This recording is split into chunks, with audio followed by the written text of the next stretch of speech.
Okay, folks, so we've been talking about factoring polynomials, which means that we take polynomials like this and we pull them apart.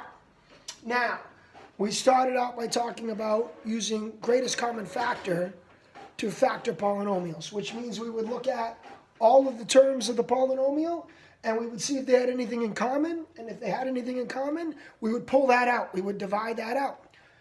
But then we started talking about last time that that's not always possible. If you look at this polynomial, this term and this term both share an x, but this term doesn't have any x's. And this term, 2 would go into both of those terms, but this term doesn't have any number in front. So there is no GCF among all of the terms. However, that doesn't mean it can't factor. And last time that we were together, I talked to you about the fact that you can use some of our patterns from the distributive property to factor something like this. If you think about reversing the distributive property, in order to multiply back to this polynomial, you would need to have an x and an x here, because x times x equals x squared. And now the question becomes, what numbers would you need here so that they would multiply out and come out to be 6x plus 8? And last time I talked to you about a trick that you want to try to find two numbers that will multiply to this constant and add up to the middle number. So right now I'm looking for two numbers that will multiply to 8 and add up to 6. Well, if I start thinking about numbers that multiply to 8, 2 and 4 come to mind pretty quickly. Now 2 times 4 is 8, and 2 plus 4 is 6. So that means if I put a 2 here and a plus 4 here, that those factors would be the correct factors for that polynomial. Because 2 times 4 is 8, and 2 plus 4 is 6. So that's how you leave your answer, in factored form like that. Okay? So if we look down at this polynomial here, once again, there's no GCF, so I'm going to try to factor it with my distributive property patterns. So since it starts with an x squared, I know it's going to be an x and an x here. And now I need two numbers that will multiply to 72 and add up to negative 17. Negative 17. Because when I said multiply to 72, your first thought might be 9 and 8. Well, those would multiply to 72, but they would not add up to negative 17. They'd add up to positive 17. So the only way that we can multiply to a positive and add up to a negative would be if both numbers are negative. So how about negative 9 and negative 8? Those would multiply to 72, and they would add up to negative 17. So you put minus 9 in one of them and minus 8 in the other. And you put the minus because they're both got to be negative for this to work. And it doesn't matter if you put the minus 9 here or the minus 9 there. The order doesn't matter. Okay? So this is a type of factoring that we're going to be continuing to practice this week, our trinomial factoring, where you always fill the first spot with an x and an x, and then you're looking for two numbers here and here that will multiply to the last number in the trinomial and add up to the middle coefficient in the trinomial. All right? Let's do a few more of these. And like I said, we're going to be practicing this week on this. So let's say I gave you this one. And how about another one down here?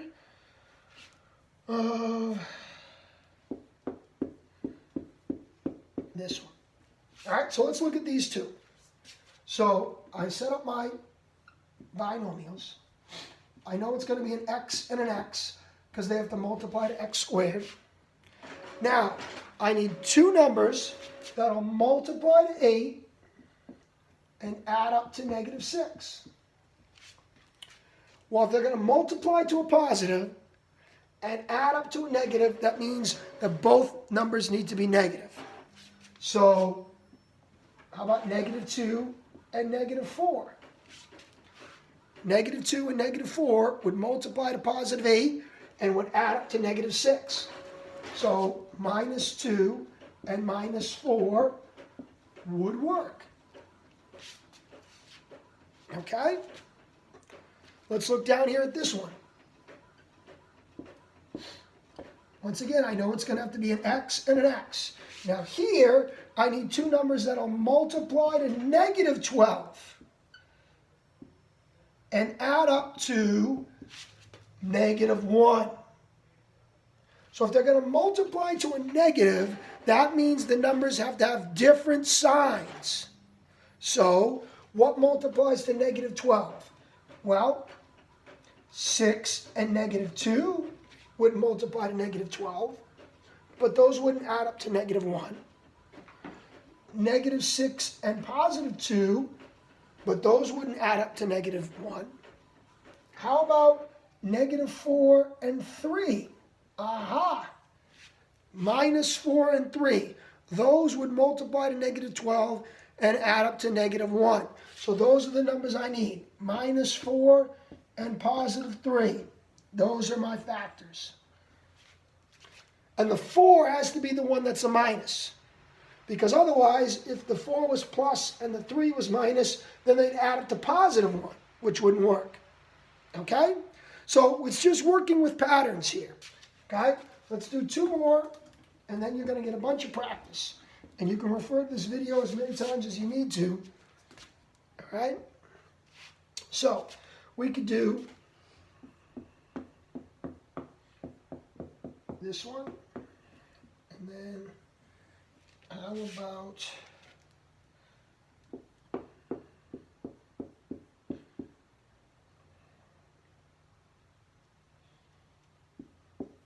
this one? Okay? So here, I know it's going to be an x and an x. And now I need two things that multiply to 24 and add up to minus 11. Minus 11. So that means that they're both going to have to be negative if they're going to multiply to a positive and add up to a negative. So what multiplies to 24? Well, you might think, well, let's see. 6 and 4, negative 6 and negative 4 would multiply to 24, but those wouldn't add up to negative 11. What else multiplies to 24? Ooh, 8 and 3. So how about negative 8 and negative 3? Ah, those multiply to 24 and add up to negative 11. So it would be minus 8 and minus 3. So they'd both be minus. Right? Multiply to positive 24, add up to negative 11. Okay? All right, one more. I need an x and an x. And now I need two numbers that will multiply to negative 32 and add up to minus 14. So if they're going to multiply to a negative, that means they have to be different signs. So what's going to multiply to negative 32? Well, you might think 8 and 4. So 8 and negative 4. Those would multiply to negative 32, but they don't add up to negative 14, so those are not our correct numbers. Well, what about negative 8 and 4? That's not going to work either. Those would multiply to negative 32, but they wouldn't add up to negative 14. So I got to keep thinking of things that'll multiply to negative 32. 16 and 2. 16 and negative 2. 16 times negative 2 would be negative 32. And those would add up to positive 14. So negative 16 and 2 would be the pair that I'm looking for. Negative 16 and 2. Those will multiply to negative 32 and add up to negative 14. So that's what's going to go in the spots here. One of them is going to be minus 16. One of them is going to be plus 2. Those are going to be my factors. Okay? So when you're doing this trinomial factoring, it's like you're reversing the distributive property. So you're always going to be putting down an x and an x in the first spots of the binomials, and then you're looking for two numbers to go here that multiply to the last number, including the sign, and add up to the middle number, including the sign. So if you're having trouble thinking about it, start listing things that multiply to the last number, including the sign.